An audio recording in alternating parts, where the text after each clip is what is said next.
a sexual way. Oh, yeah, and I think this all trickles down, I think, from, there's MySpace and Facebook, which I'm not saying are bad. I think that there's a great social networking component that's good about that. But teenagers put way too much personal information on there about themselves.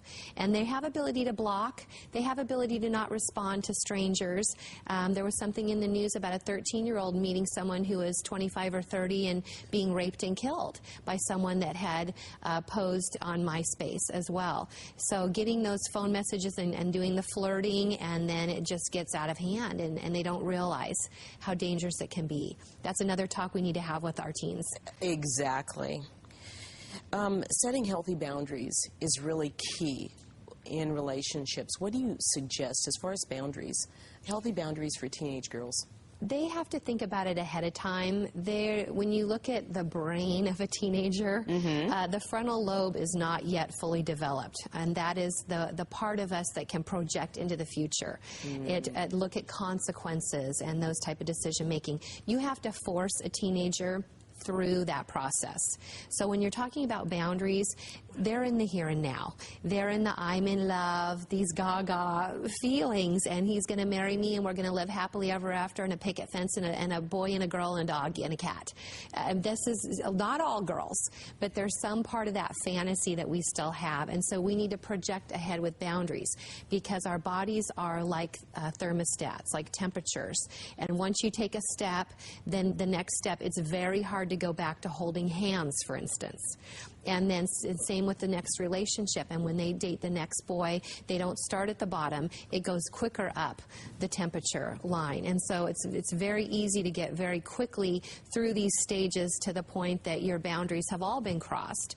So what I use is a picture of a thermometer, actually, and I write words along the side, from starting with holding hands all the way up to intercourse, and say, where are you going to draw the line?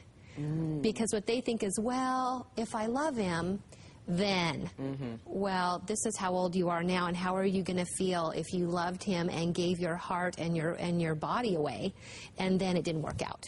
Or you had a baby. Right. And now you've got 18 years plus of responsibilities. And probably, statistically speaking, he will be long gone after that point, and you will end up not being able to maybe have the education you could have, and a lower socioeconomic bracket as well. You know, I really want to touch on relationships of young girls in reference to date rape and abuse.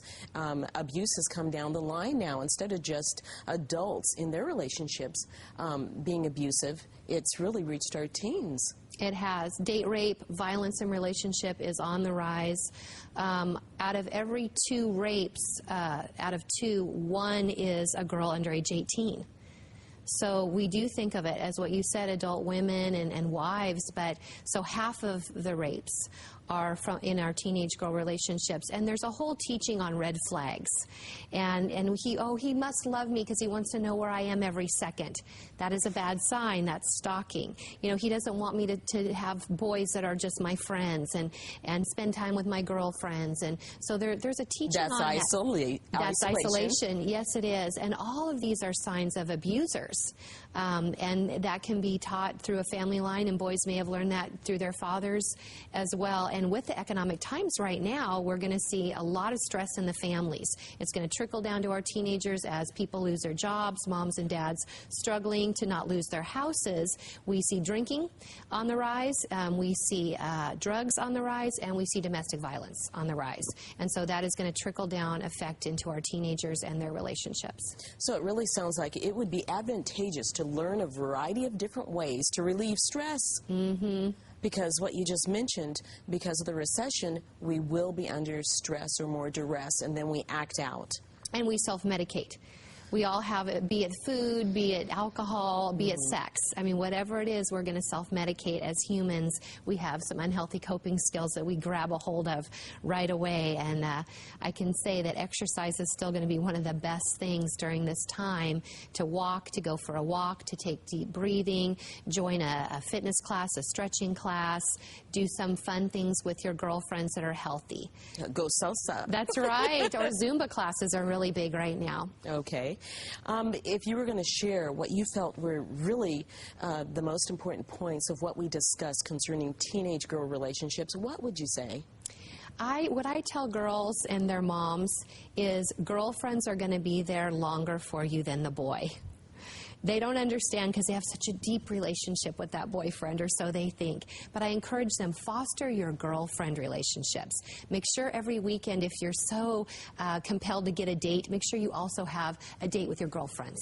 They will love you unconditionally. Gina, we really appreciate you taking the time for our program. I'm Marcel Camille, and this was your Public Report. Goodbye. You've been watching Public Report, a public affairs presentation of KTBW. The opinions expressed in this program do not necessarily reflect the views of the Trinity Broadcasting Network.